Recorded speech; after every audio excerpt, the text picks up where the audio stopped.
سؤال مهم جدًا أنت ممكن تكون بتسأله لنفسك، هو أنا ليه ممكن أشتري موبايل ب40.000 جنيه وفي نفس الوقت أرفض أشتري موبايل تاني ب15.000 جنيه رغم إن الاتنين بيعملوا نفس الحاجة؟ السبب مش السعر، السبب هو التسعير النفسي.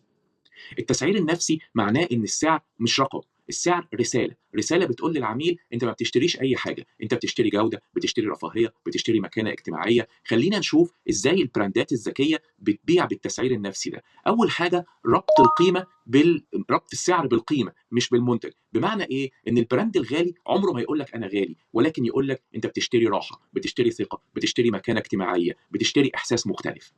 الحاجة التانية المقارنة الذكية، دايمًا بتلاقي نفسك قدّام اختيارات، رخيص ومتوسط وغالي، دايمًا أنت بتلاقي نفسك تلقائي بتحصر نفسك في المتوسط والغالي علشان بتحس إن أنت كده بتختار الأحسن لنفسك أو اللي أنت هتشتري له المنتج. الحاجة التالتة السعر دليل للجودة، ناس كتيرة بتربط السعر لا إراديًا كده بالجودة، السعر الغالي، فلو سعرك رخيص شوية العميل أحيانًا بيشُك بدل ما بيفرح بالسعر، دايمًا ده بيترجم الكلام اللي إحنا دايمًا بنقوله إن الغالي تمنه فيه.